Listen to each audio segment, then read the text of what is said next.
Thanks for joining the open day, and it's our pleasure to tell you about our data science and business analytics program today.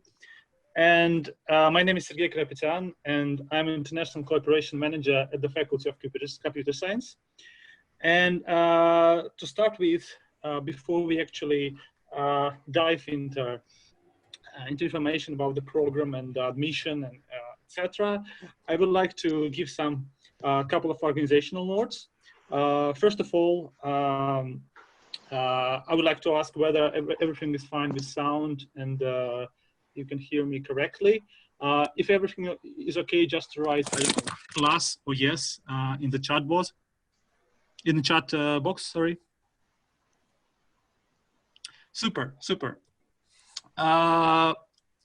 By the way, just for formalizing, you can also write where you're from, and I think it would be nice to have a share of our locations. So a couple of other notes that we will have a special section for questions afterwards, but if you have any questions during the presentation, you can write them in Q&A box, and we will try to cover them either during the presentation in written, or after the presentations, we will have a special time for that, where we will try to cover the most interesting and the most common questions. Additionally, all the materials will be shared afterwards. So don't worry, after the presentation, we will send all the materials to you guys.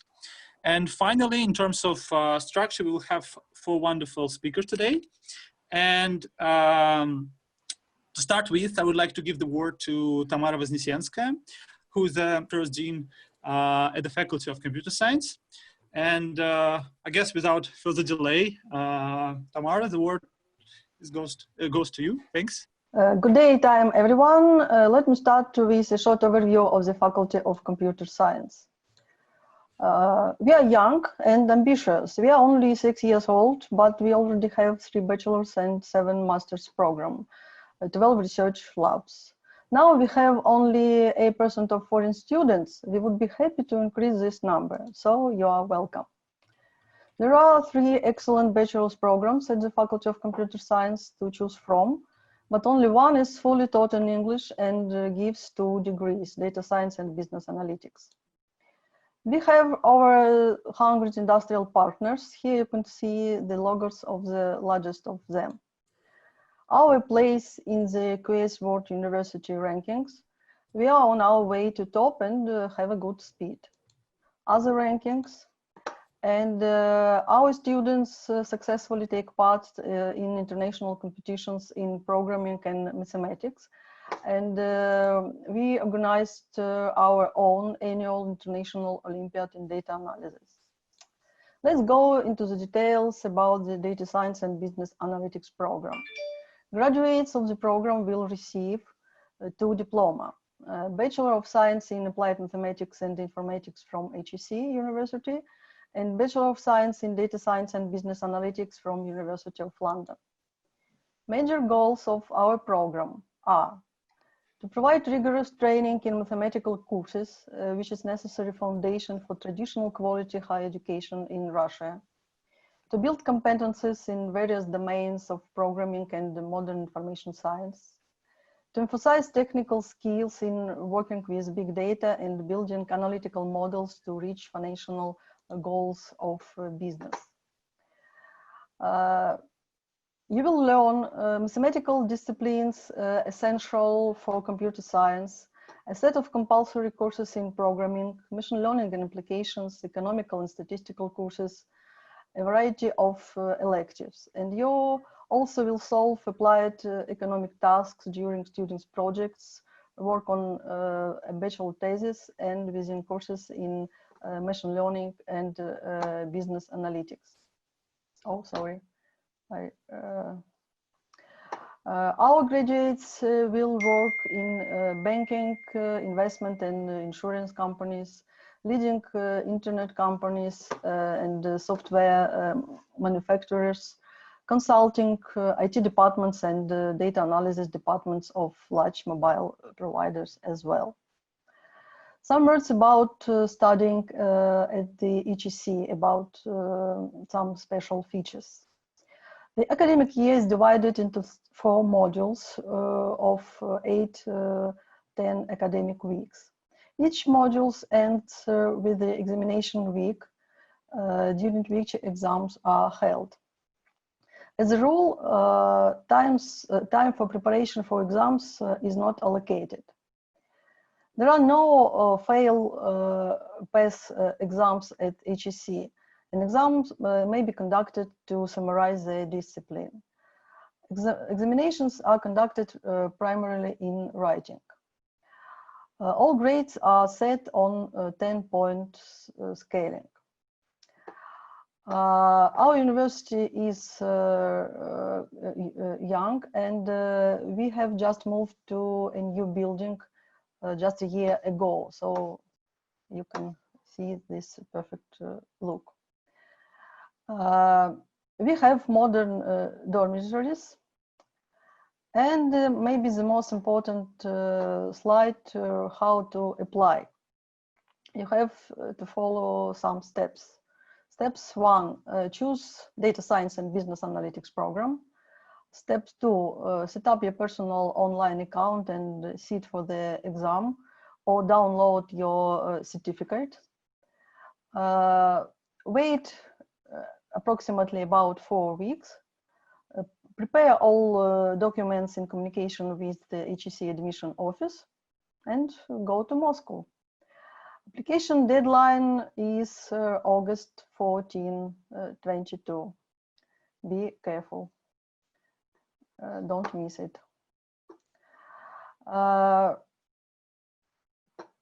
We have, as far as term of study in Russia is 4 years and in United Kingdom is 3, we have the following stages.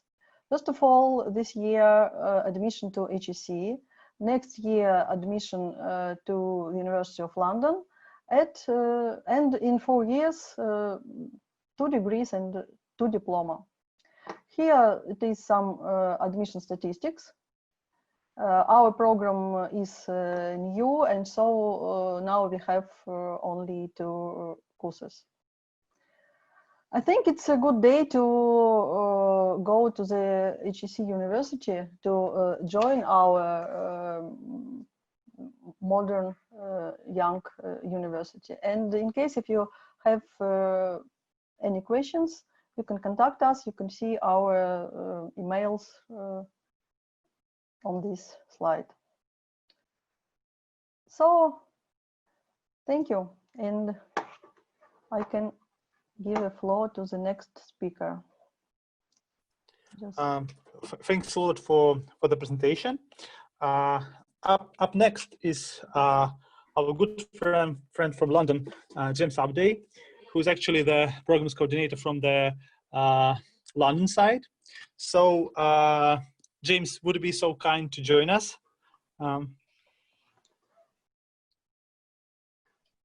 Yes. Hello, everybody, and a very warm welcome from London. This is the view. I'm just kidding. It's my virtual backdrop, but it's strategically placed there with Big Ben. So my name is James Abdey, in statistics at the LSE, London School of Economics, but I am heavily involved with our international programs. So I'm appearing in my capacity as the Associate Academic Director of the program.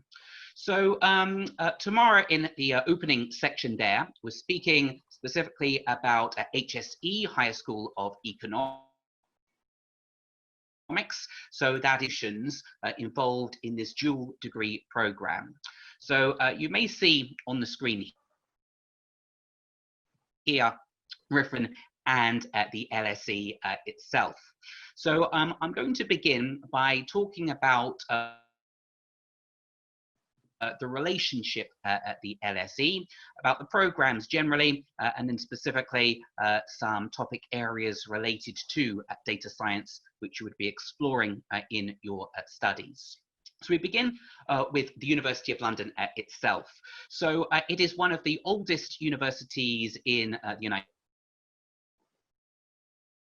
United Kingdom, us. So University of London, we go back to 1836. Little history lesson there. It may sound a bit old-fashioned today in 2020. For the time, it was very much sort of a revolutionary in higher education. It was the first university to award its degrees regardless of race, creed, gender, or political belief. So prior to that, if you wanted to pursue higher education, for example, at Oxford or Cambridge, you are a member of the Church of England. So it was a very limited and sort of exclusive pool there. University of London has been concerned with maximising access to its education. And originally, it was just restricting to London. So a bit before my time, there was someone who wished to pursue a University of London law degree. I think they were living in Mauritius, and they did not have the finances to go and physically commitments back home as well. So in the 1850s, this was pre-internet, I guess with a sort of a written letter, this prospective student wrote to the University of London, wanted to pursue a University of London law degree, but they were not able to physically be in London. And this prospective law student had read through the sort of rules and regulations at the time, and as far as they could tell, there was no specific reference to say that a student physically had to be in London. And so their argument was that they should be permitted to study University of London materials in their home country. Now, whether this was a deliberate or non-deliberate omission from the regulations, the leadership of University of London at the time said, actually, yes, you're right, you don't have to be in London. And so the international programs, as we tend to refer to them now, were born in 1858. So we're not just the UK's, but the world's oldest distance learning provider. Now, this term distance learning, perhaps in the modern age, can be a little bit misleading.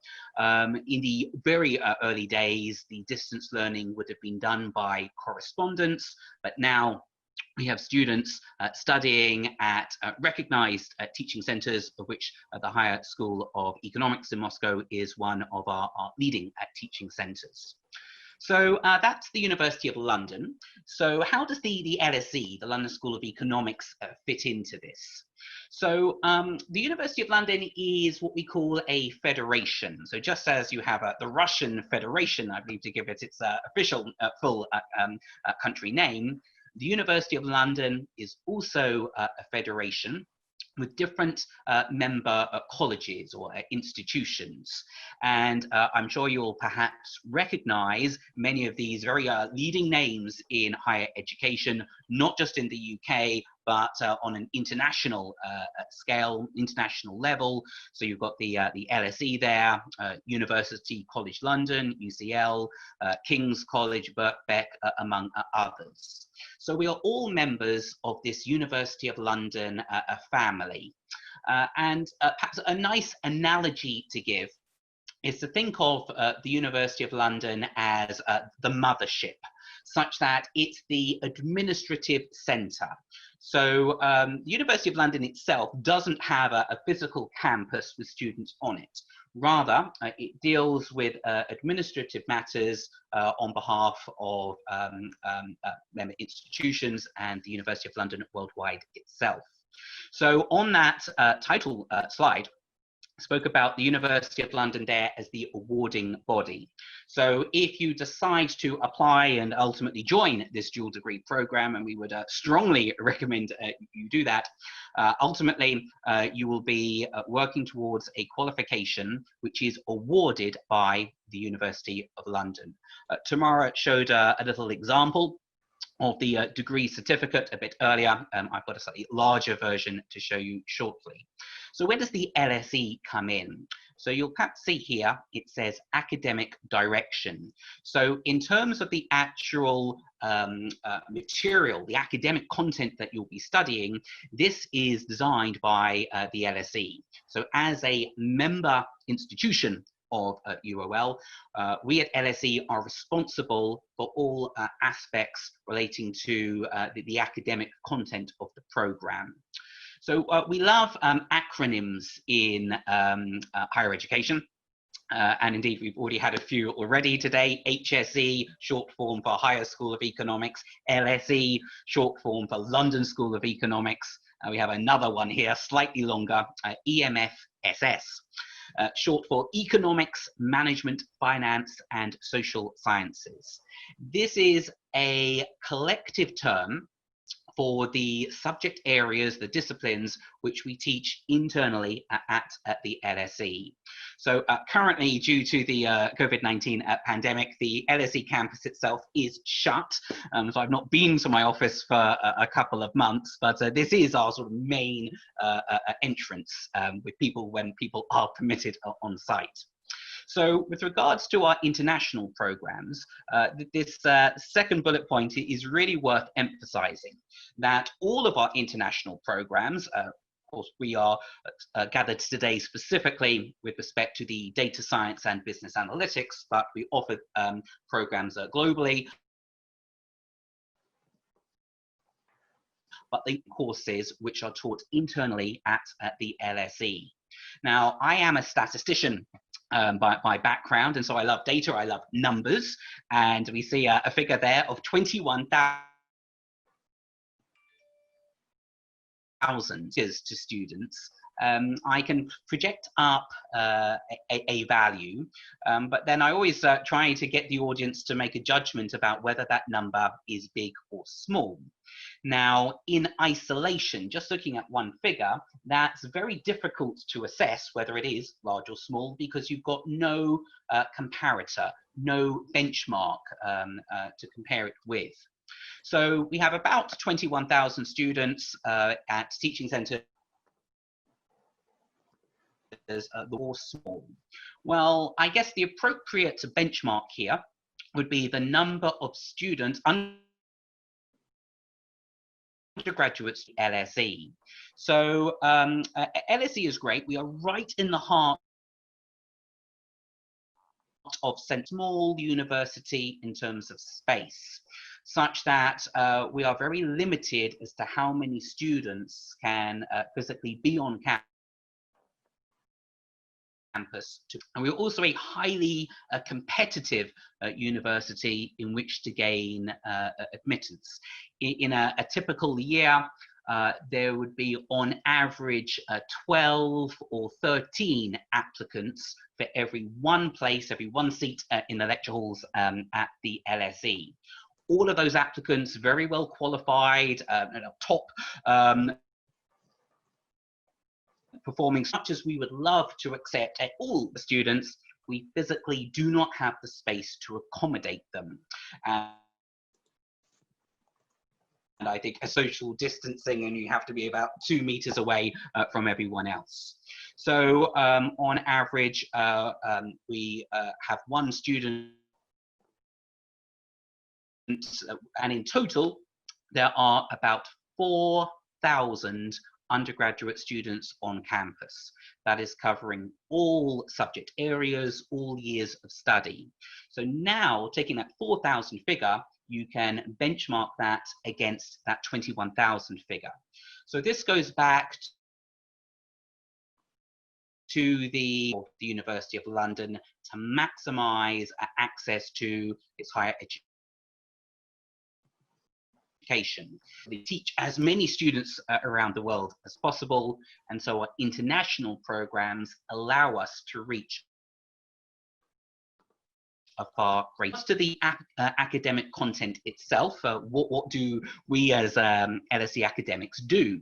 So we design the curriculum,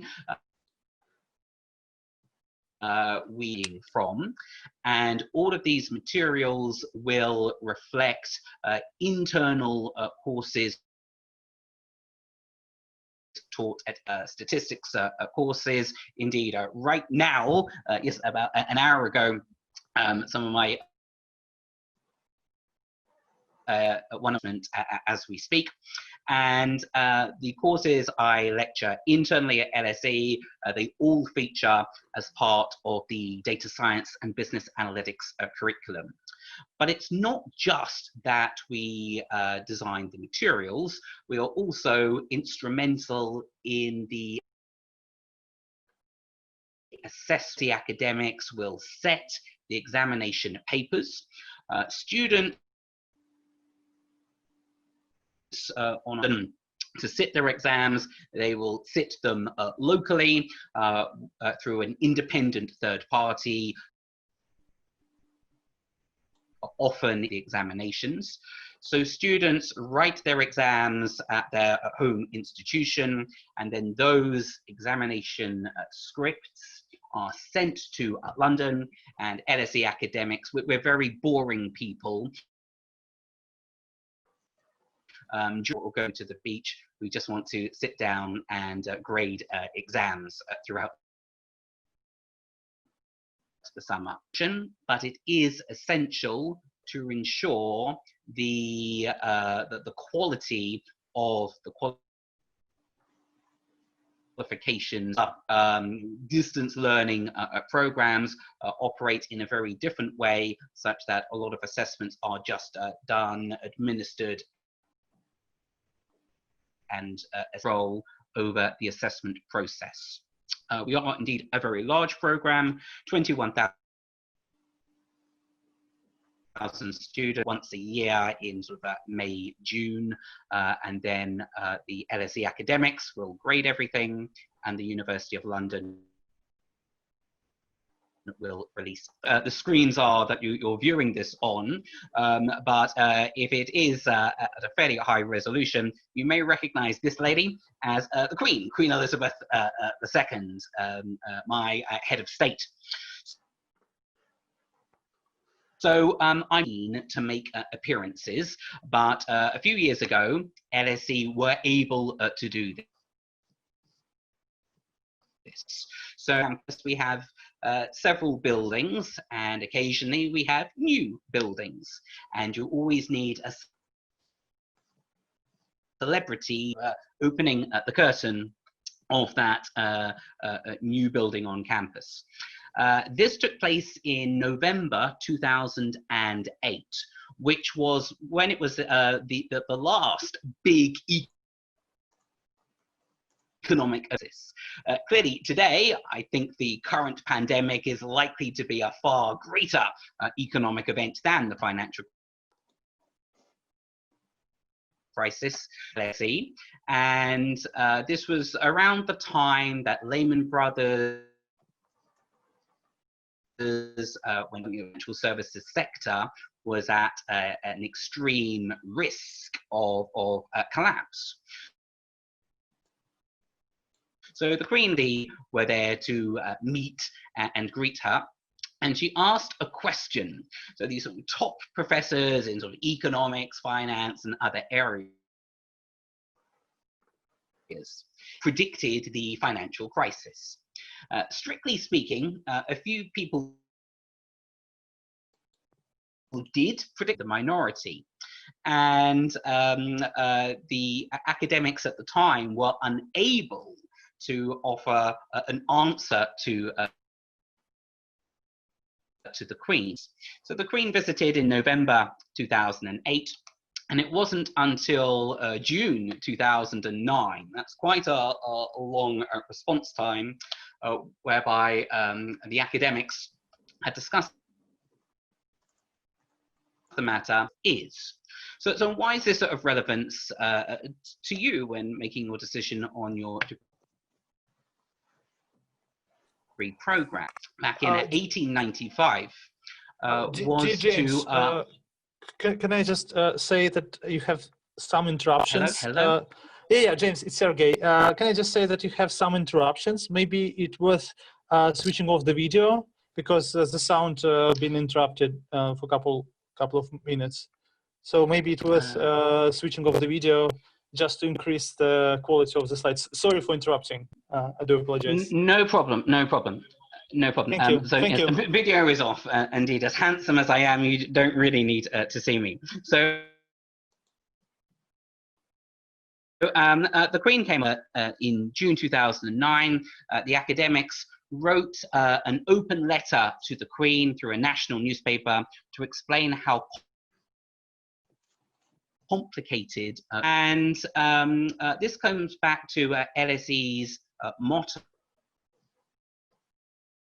which is to understand. So when academics are not giving lectures and setting and marking exam papers, academics are doing research to have a better understanding of the world around us. And a key feature of an LSE curriculum is that it is research-led teaching, such that what students are learning in the lecture halls at LSE, and by extension through our international programs, represents our latest understanding of the world around us, be it relating to economics, data science, finance, whatever. So the Queen came along. She brought her husband, the Duke of Edinburgh, Prince Philip, along with her on the day. And the next photo I particularly love. I think I will just ask you to consider the body language of the Queen and Prince Philip. This was taken during their visit to the LSE in one of the public lectures. I can assure you this was clearly not my lecture, because anyone attending one of my lectures will be fully awake throughout the whole time. But indeed, we are very privileged at the LSE to get very sort of, top well, royalty, politicians, leaders from the business and finance spheres as well to regularly visit our campus, and we regularly engage with them. So what are you actually working towards? And Tamara showed an example of this in her presentation. This is the degree certificate. Well, really one of two certificates you'll get, because it's a dual degree, and you'll get your HSE diploma as well. But from the London side, this is indeed what you would obtain upon successful completion and graduation from our programs, as indeed do students worldwide pursuing one of our degrees. So this is where the awarding body phrase applies, in that it's the University of London which will issue the degree certificate. You can perhaps see that there is an explicit reference to the London School of Economics on that certificate to indicate that graduates have pursued examinations written and graded by the LSE academics. So this is a British degree, and combine that with the Russian issued diploma from HSE, you sort of get two degrees effectively for the price of one, such that wherever you wished to work in the world, you very much have two highly respected degree programs, globally globally recognized. So the second part is just to say a little bit about data science itself and business analytics. What does it involve? Well, I suppose that word data is a bit of a clue. And to take 2019 as an example, and I was mentioning about how figures in isolation were fairly meaningless. Well, here we have numerous values, just to give a sense that in every minute of 2019, how much data were being collected. Now, of course, much of this is collected digitally, and it's been said that in the last 2 or 3 years, globally, we've collected as much data than in the rest of human history combined. So as we're in 2020 now, if you are looking on embarking on this dual degree program, so a 4-year process in total, such that if we fast forward 4 years from now, if you think about all of the data that's ever been recorded up to this exact moment in time, at least that volume again, if not more, is going to be generated in this sort of next 4 years. So there is no shortage of data out there. What there is a critical shortage of are people with the appropriate skills to make sense of that data. So data science, many definitions we could provide. I personally like this one due to its relative simplicity.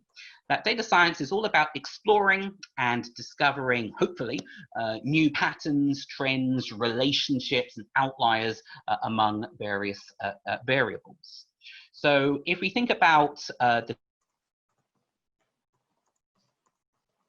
term data away and just focus on mining, a conventional mine for gold or diamonds, for example, you go sifting through a lot of earth, and hopefully sooner or later you come across a small gold nugget or diamond.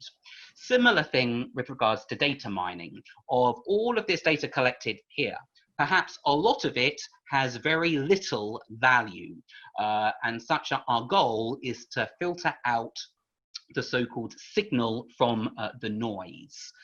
Now, sometimes this is a very quick process. Other times we may need to go through a very long period of research to find something interesting.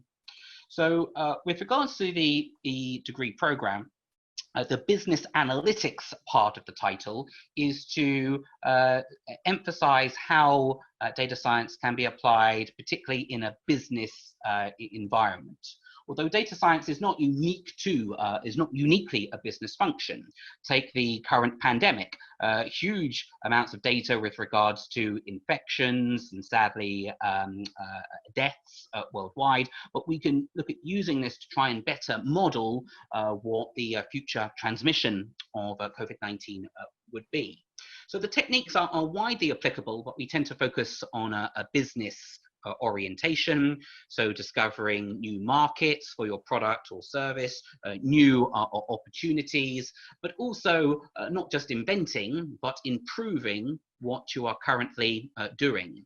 So maybe you are making profits today, but are you maximizing the amount of profits? Are you maximizing your brand awareness? And also looking to the future, trying to predict going forward, and so a heavy use of predictive analytics. Albert Einstein, I think, put it very simply and elegantly. If you can't explain it simply, you don't understand it well enough. Such that a good data scientist should have multiple skill sets. Yes, there's programming, the computing side of it.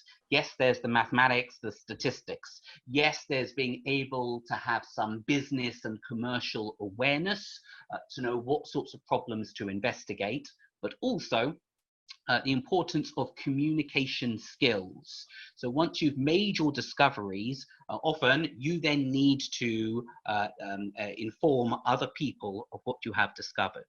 So several of our modules include coursework components, whereby students are preparing or some kind of a business report to explain the results of some analysis. Critical skills required by employers, and we incorporate it into our degree programs. So this exploration, and hopefully sooner or later some discoveries are made, and then those are sort of the eureka moments that we get excited about. So just to give you a sense of some of the, not just opportunities which we were looking at, but a lot of the challenges that we face, particularly in this sort of information every single minute of 2019, huge amount of data, but what sort of challenges does this provide? Well, these are often referred to volume, variety, velocity, and value. I personally like a fifth one of vanity. So briefly on volume, vast data sets, but maybe if we're trying to find the signal in all of this, this noise, we might want to break down a large number of smaller data sets. The different kinds of data we're collecting, these are not all necessarily numbers in sentiment kinds of data from sort of social media posts. So challenges in how we prepare data in a consistent way for analysis. The speed of data collection, so every 2 or 3 years, doubling the amount of digitally recorded data and being lost in that sea of data. But I'd just like to give you an example, a fun example I like to think of vanity. When you have huge amounts of data, and when you try looking for lots of patterns and relationships, come across what might seem to be a very strong relationships between we call a spurious correlation. So on screen, hopefully you can see 2 lines, a red one and a yellow one, to search and mine the data, in this case for a simple correlation, is that in absolute value, it's between 0 and 1. So the closer that relationship is. So if we left it to the computer would say, aha, we made an exciting relationship between these 2 variables. So we still need people to exercise some judgment to identify relationships are genuinely useful. So the 2 data series here, you can see that over about a 10-year period, they are closely in yellow is the total revenue at skiing facilities in the US, and in died tragically, but in a slightly bizarre way of becoming tangled in their bedsheets. Now, I would ordinarily change the bed sheets by myself at home, but when I saw this graph, I decided to change my behavior, because I never thought you could actually kill yourself by simply changing your bed sheets. So when 2 people, it's hundreds of people dying each year in the US through change mode. I've made this a 2-person task because it's clearly a high-risk activity. So we still need relationships which a computer might find to see whether they really are of any practical use. So that's a bit on the challenges, but in most cases, we are taking decisions in the present with a bearing of those decisions are realized in the future. So by no means an exhaustive list, but just a few small examples about deploy predictive analytics. Is it to preempt something breaking down, a machine, a car, for example? So perhaps it's cheaper to do a small piece of maintenance now, malfunction, a big failure takes place and costs far more to repair. In medicine, of a heart attack or contracting COVID-19, and try and you see you need to, as and when hopefully a vaccine is discovered. In finance, banks giving loans to people for a mortgage or a car loan or anything else. There's always a risk that the borrower may default, trying to assess the risk of a potential borrower ultimately defaulting on the loan. And the last one is one of my favorite, optional homework, and entirely up to you whether you do it, but it's to watch a film, and the film is Minority Report. It's from about 2001, and when the film was released, this was very much science fiction. It still would be science fiction today, but could be science fact at some point in the future. And it's about trying to, and the idea is you intervene and stop that crime actually taking place. So it's a great film made, but potentially science fact in a few years' time. Of course, do you want firms or governments monitoring your behavior? And I think on the legal laws to satisfy the digital era. So briefly on the program, I'm sure you'll have prospectuses, so I don't want to spend really any great depth of time on the program structure. Other than you choose your degree program, you must choose a subject area for which you're preparing jobs of the past. And particularly with this current pandemic, it's fair to say working practices are likely going to be very different in the years ahead. A lot of home working, for example, maybe certain job roles much faster pace. So the job market of the future that you will go into will likely be very different from what we've seen in the recent skills, and will always be in very strong and high demand. You get to of computer software and programming languages through the University of London degree, as well as the HSC one. The degree program structure, note it's a combination of some mathematics, some economics, management, a heavy dose of statistics in there, some computer programming, and very much applied courses too.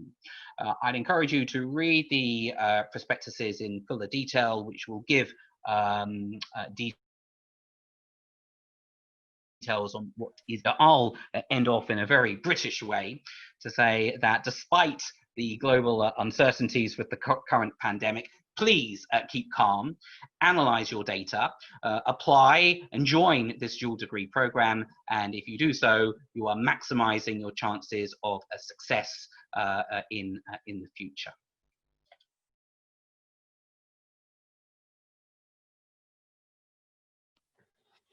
Thanks a lot, James, for a wonderful presentation.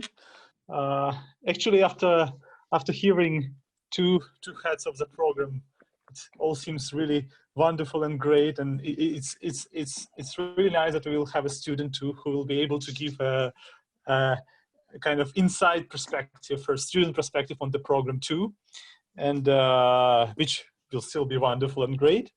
But this one will be after additional speaker. And now I would like to give a word to Peter Lukianchenko, who is research seminar head at the program. So I'm giving up the stage. Yep, thank you.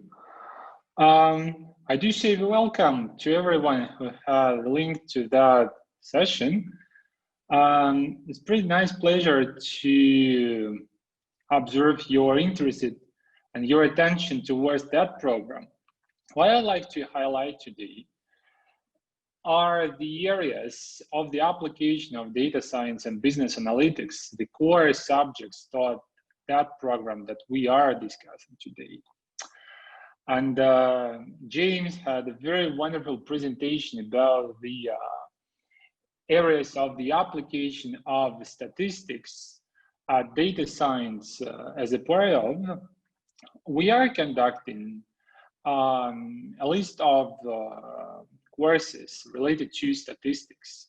So basically, these students of that program, I mean DSBA program, they are provided with a very broad list of courses that actually were, and that list was shown at the previous presentation.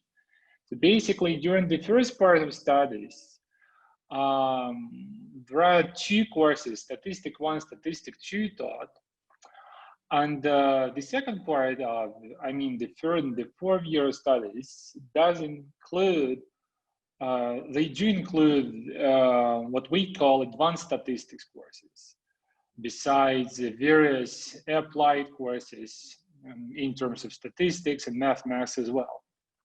All of these courses presented on that slide, they are designed with syllabus, or they are designed and conducted as well with the cooperation with the London School of Economics. Basically, the key topics we are discussing every week at classes during the lectures, the material we apply, plus study guides, I mean the paper-based books delivered from the LSE, all of that is done in a very close and warm cooperation with London School of Economics.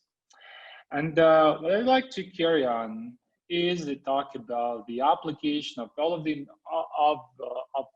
of those knowledge that you will be provided if you join these programs.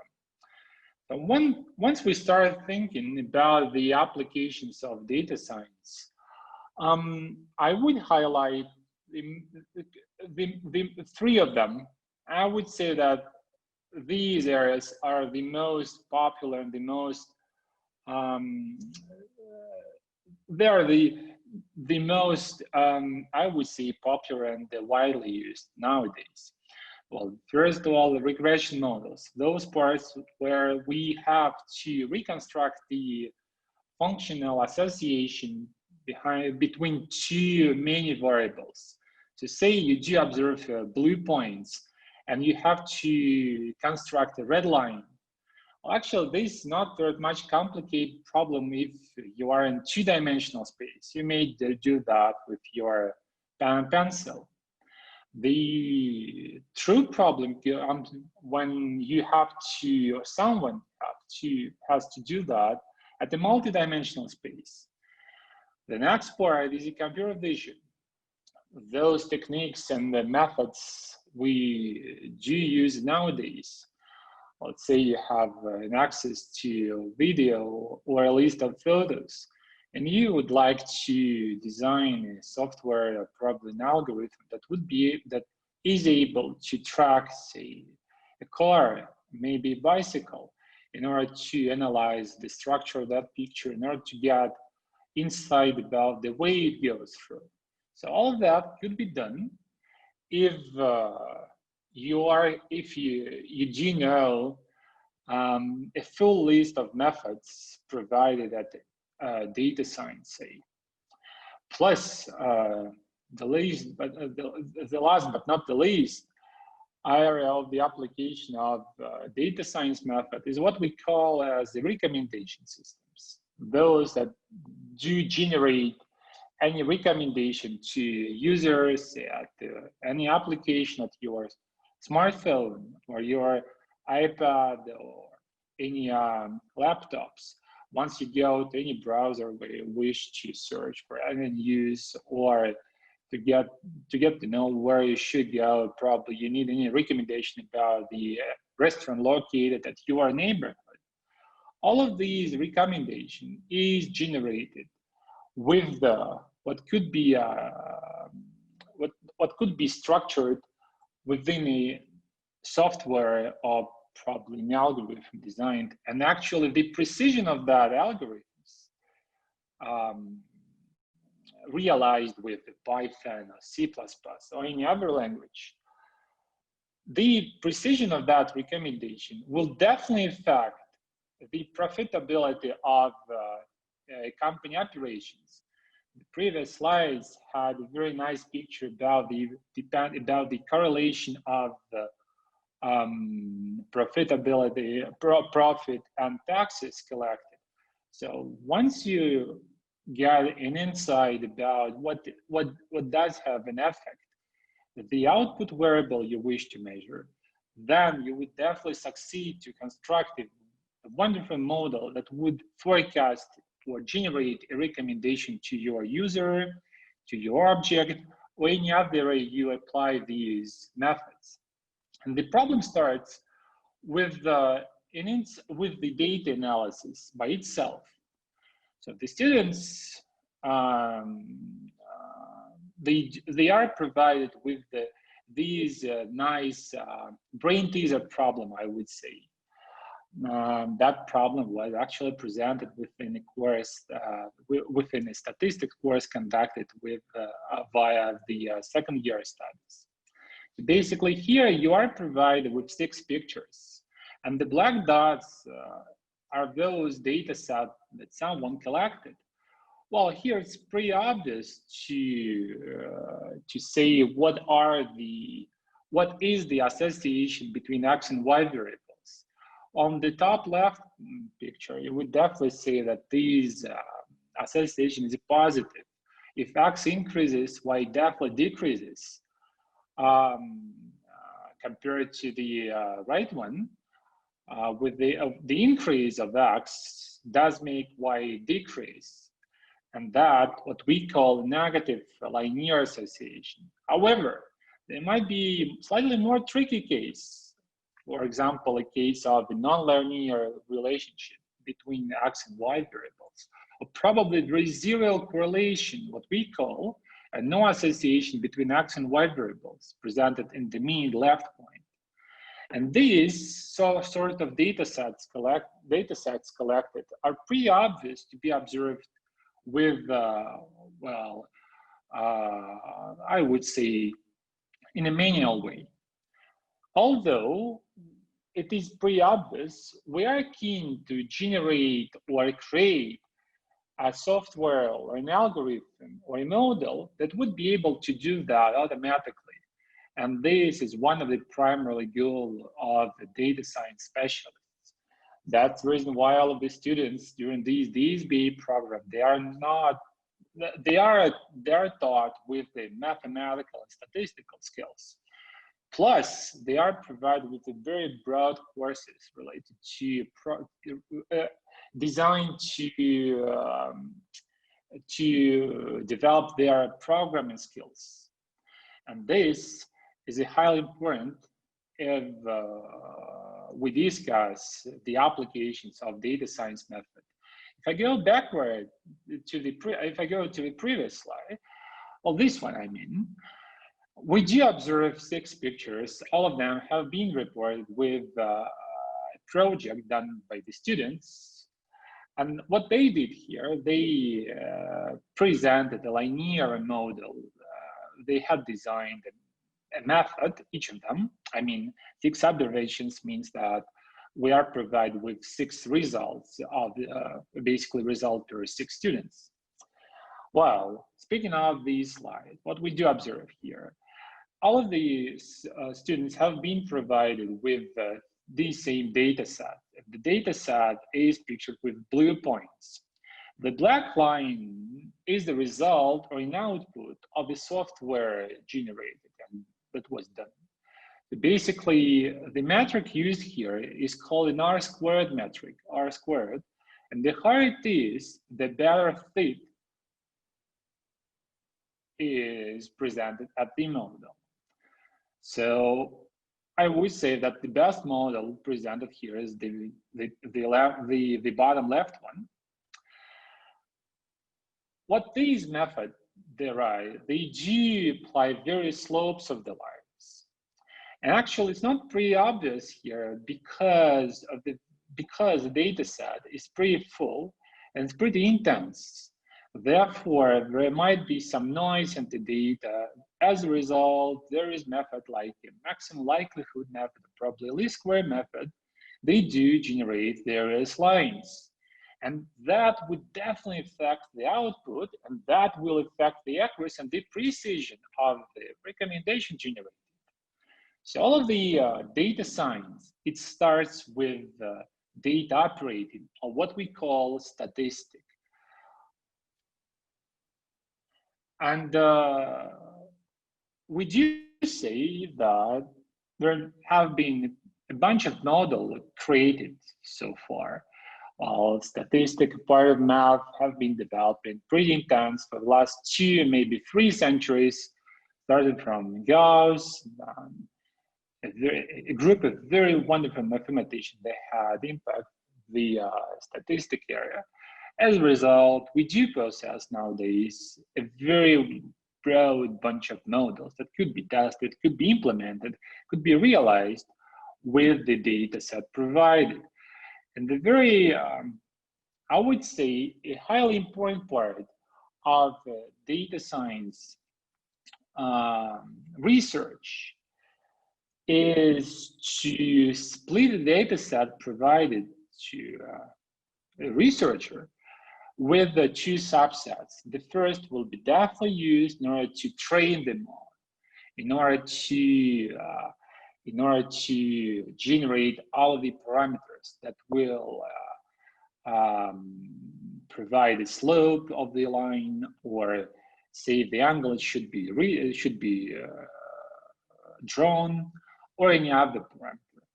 The second part of the second subset split must be applied in order to analyze the quality of that model, and that would definitely affect the comparison of the least of the models realized. As a result, given all of these steps were done properly, pretty much correctly, we will succeed to choose the best model in order to generate a forecast or a recommendation, also for no matter the area of the application of data science models we use. During the classes conducted at HSC within this program, joined with LSE, and the research seminar we do start next year, we are keen to provide the theoretical background of these models, because we do believe the deep understanding of the model structure and the way it was derived would definitely benefit data science and make her being able to modify the model no matter the data provided, if this is supposed to be done.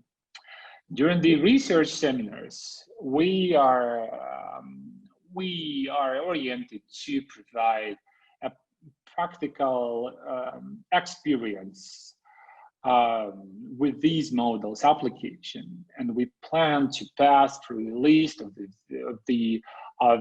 research papers presented during the last 10 and probably 15 years, in order to see the accuracy of the model generated, the way it was implemented, the way it was modified. And we think that the equilibrium combination and balanced mix of the theoretical background with the practical experience would definitely benefit the students graduated from these programs. And you will be definitely taught and trained with all of these skills if you do decide to join these programs. So you are very welcome. Well, if you have any question about the research seminars or the topics taught, or probably the syllabus, I would be happy to answer all these questions with James. But no, you would be provided right now with a very nice opportunity to get insight about the experience of being a student of this DSBA program. And I'm very happy to provide a chance to present a presentation to my second-year student. Thanks a lot, Peter. And again, as you said, finally we will have the insight and information about the program and the whole truth about whether it's good or not at all. So one more remark before I give word to Yunying Pei, who is our second-year student. If you have questions, meanwhile, please don't hesitate to write them in Q&A session or in the chat box. And we'll try to cover some of them during the presentation in written, and afterwards we will try to cover them orally. So without further delay, I pass the word to Yunying. Thanks a lot. Hello. Just a second.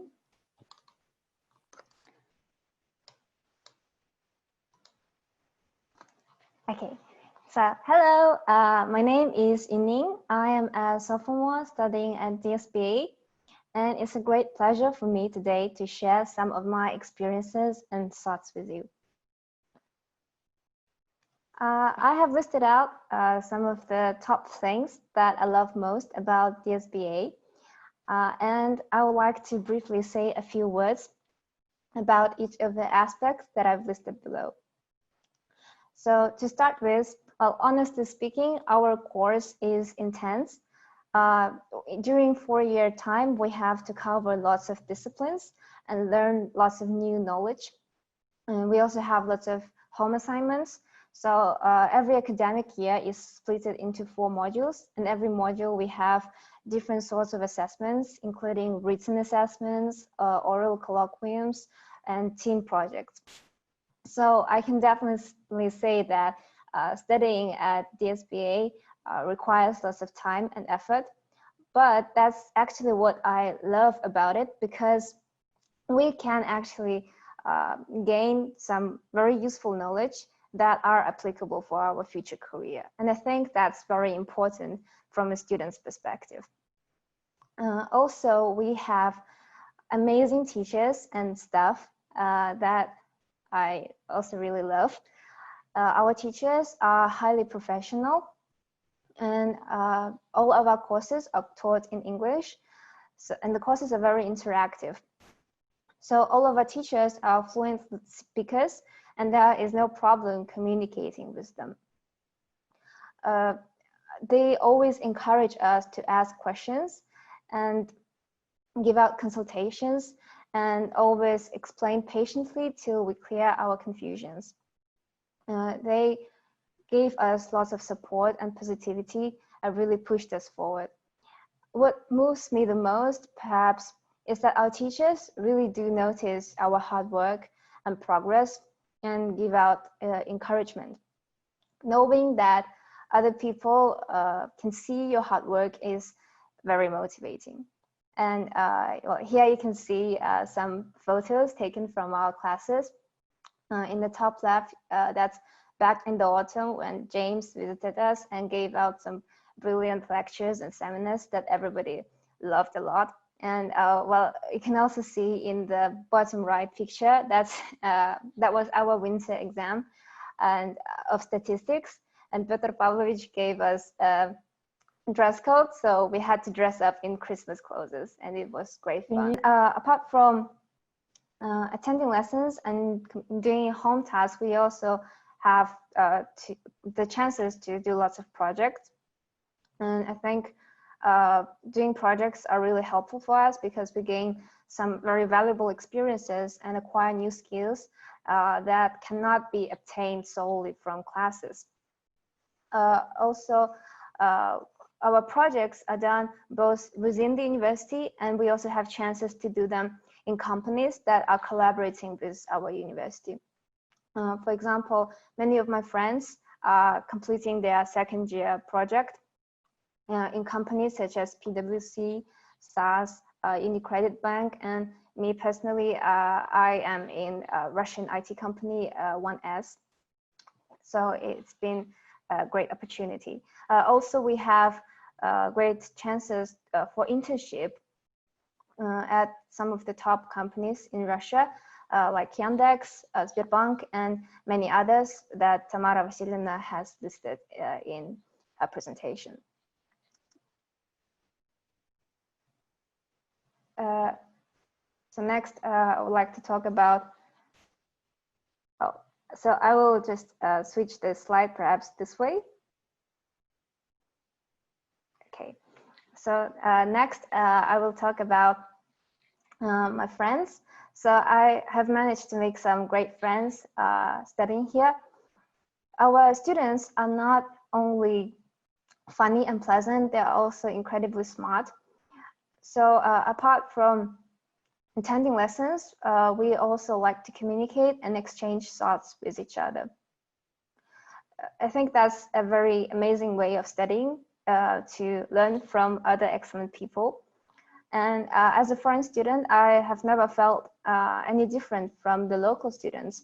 And just quite the opposite, in 2 years' time, our bonds only became tighter. Aside of university, we also meet up with my friends very often. For example, last spring, we flew to Montenegro together, and the trip became one of the best experiences and memories that I've ever had.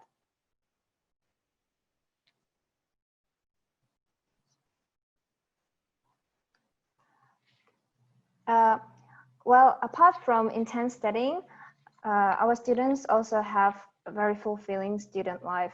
HEC has dozens of student organizations that cover a wide range of interests, including music, sports, language, intellectual debates.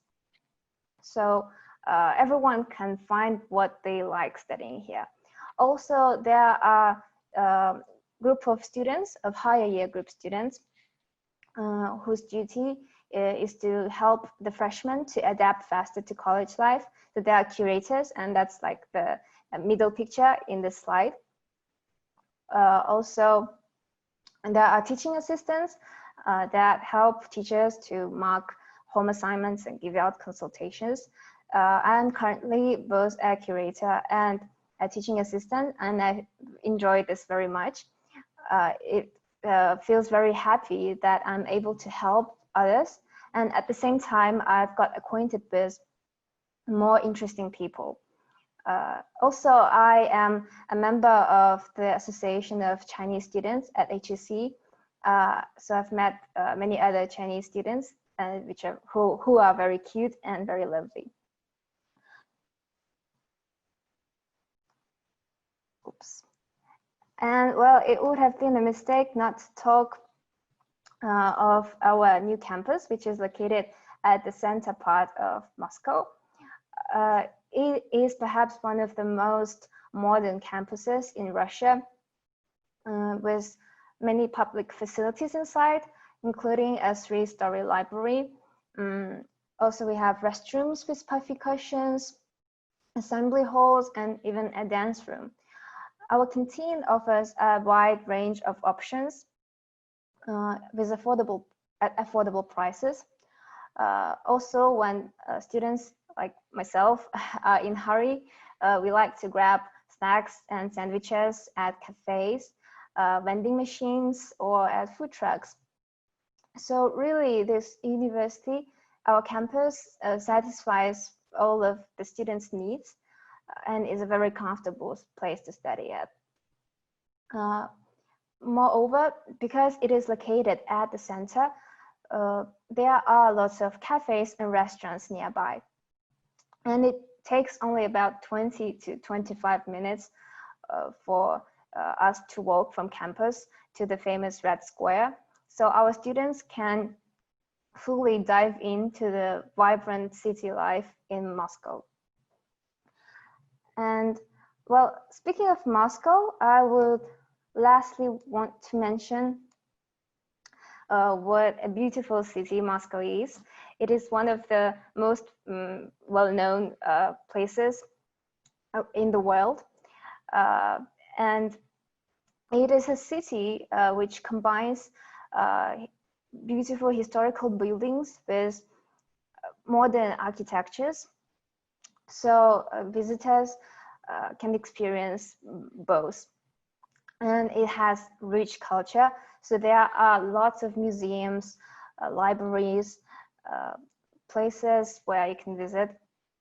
There are lots of also restaurants of different flavors.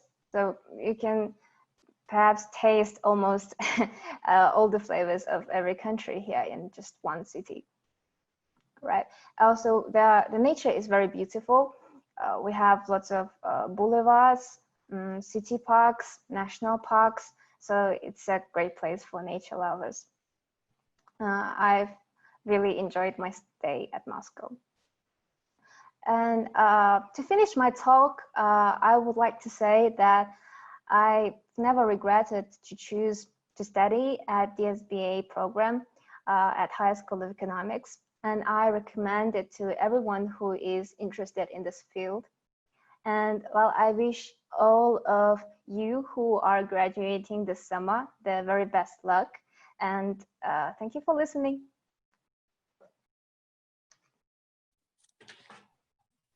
Thanks a lot for your nice insight information as a student.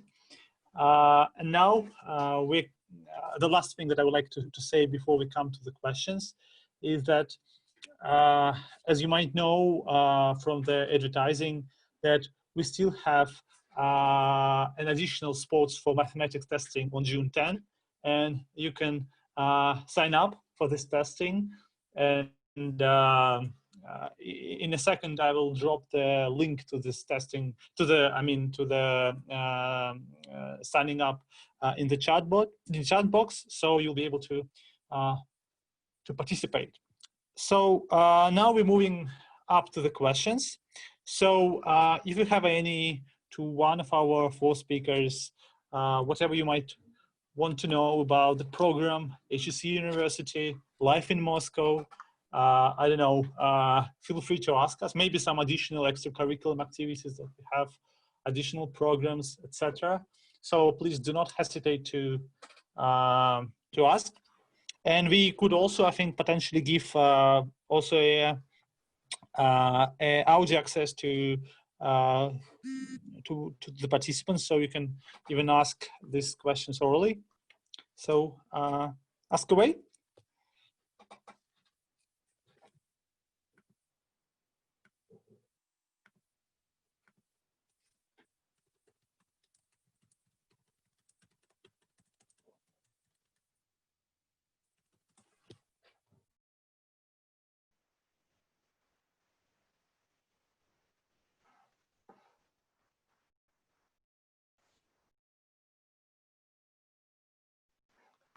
Okay, if no questions, let me say that we do appreciate your attention and your interest in the program. Thank you for coming. Bye. Yeah, thanks a lot. But anyway, I would say it one more time that all the materials will be sent directly to the people who registered, and additionally,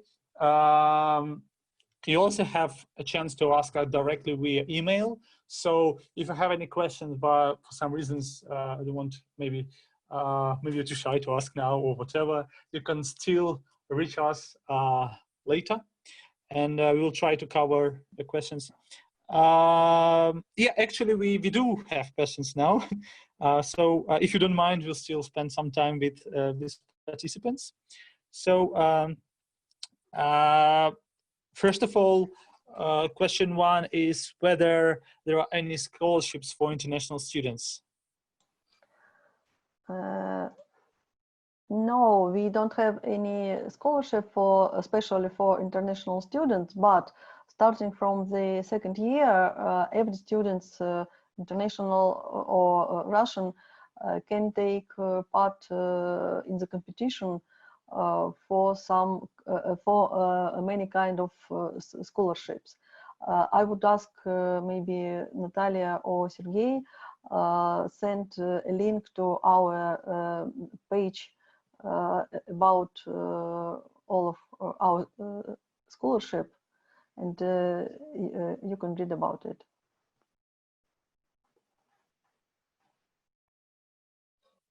Thank you. We have additional questions. Whether it is important to know something about economics before entering the course. No. It's a bachelor degree programs, and you will start from the very beginning, just after the school. And we also have a question, do you have specific requirements for AB program? I think you mean international bachelor. Not. We have 2 entrance exam in math and in English.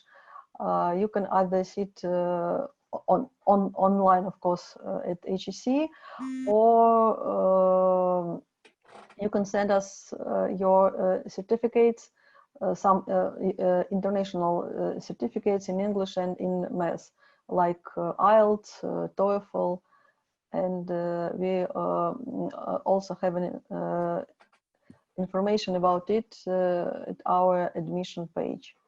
Or you can write to us if you have any specific questions, or if you're unsure either your certificates applicable or not.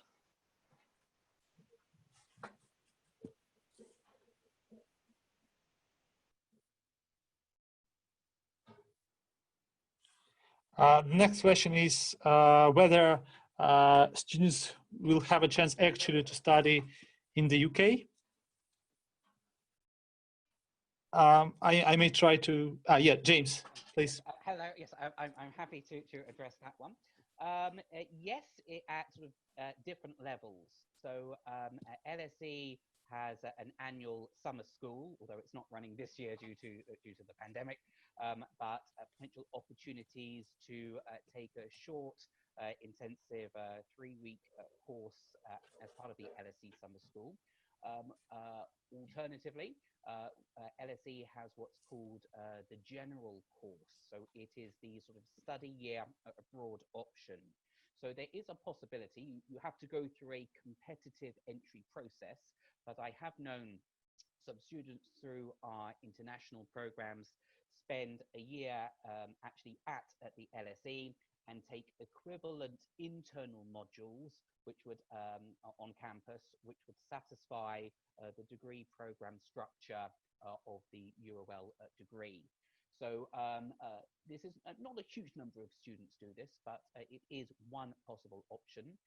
Usually students would tend to do it as the final year of their study. However, the fact that this DSBA, you still need to fulfill the requirements of the HSE diploma, because this degree or dual degree is purely looking at things at the undergraduate level. What a lot of our top is to use the University of London degree as a bridge to doing a master's study, be it at the LSE or any other top university in the UK or around the world, because we have every year quite a few master's students on campus at LSE who come through the University of London route. So there are opportunities. They do vary, whether it's a short summer school experience, but then perhaps you're looking longer term to actually completing your postgraduate studies in the UK. Sergey, may I ask you to add some information about our exchange programs? Yeah, actually, I was just about to say this.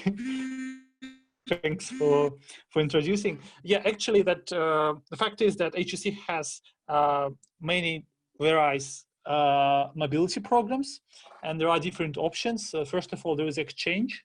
So that means that you are able to spend up to 1 semester in one of our partner universities. The faculty particularly has 26 partner universities around the world. So it's not necessarily should be UK, but generally able to spend 1 semester or entire year in one of these partner universities. Additionally, there are internships programs, which we always try to promote and help students. We even have some internal funding to support such mobility. That generally means that you spend a couple of months, generally it's summertime, going to industrial partner or academic partner to do research project or something similar. And of course, there are some independent things like summer schools and again, different programs all over the world. And we hugely and highly supporting such activities from students and participating in such programs. So this is like long story short. Obviously, that there are alternatives, and in this pandemic era, there are also some remote options of international participation, which we also try to support. So yeah, I hope that I covered the question. We also had interesting question about melancholic feeling in Moscow these days and whether we have any psychological support. I know that the answer was already answered within the chat box, that we actually provide counseling, and there is a counseling therapy, and I guess this help goes on several levels. First of all, if you experience any programs, there are managers and the faculties that are delighted to help you. But if you need more professional help, there are professional counselors and psychologists who are able to handle, even psychologists and counselors who speak English, who are able to handle your problems for free. And I guess that maybe Yunying also could share her experience, whether you might feel like sad or blue in Moscow sometimes. Well, not really, actually. Well, it's true that the weather in Moscow is often cloudy, and it's pretty cold here for us, especially for me. For example, I came from China, and I feel like Moscow is pretty cold. But most of I feel like concentration is on studying and on my daily life. So I don't feel that weather plays such a great role. And like in Moscow, there are so much things you can do to entertain yourself. So no, don't get melancholic. It's all great. Stay positive. Yep. Yeah, in terms of weather, I can add that maybe not coming to the to the UK during the studies is a good thing, because I personally did study in Scotland, which one of the worst places in terms of weather. So Moscow, I guess, not the worst place in terms of weather and cloudiness and these kind of things.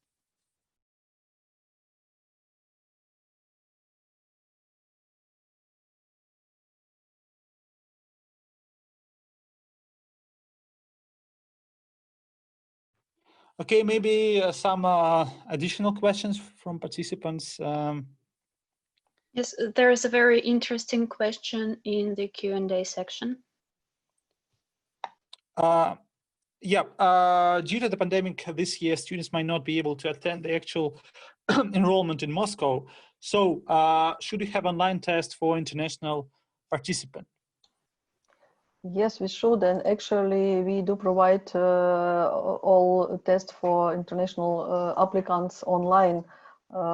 It's our usual procedure, and even if, for example, in September, your country have different situation of COVID-19, now we are thinking about how to lead our classes, and you know that now all the universities all around the world are in online format, and we are going to keep it for those international students who will be late because nobody knows when all the borders will be open. So you don't lose any classes, even in this case. Don't worry.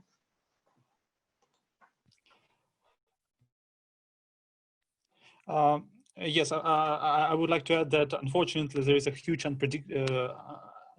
uncertainty in these times, but we try to follow all the official positions of our migration office, and we are prepared for all possible scenarios for September anyway. So.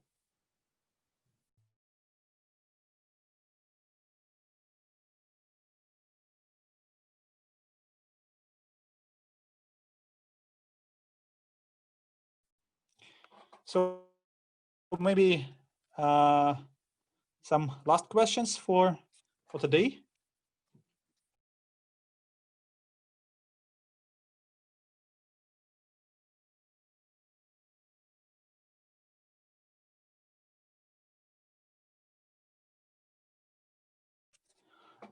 If not, for participating and asking nice questions, and I would like to emphasize one more time that you still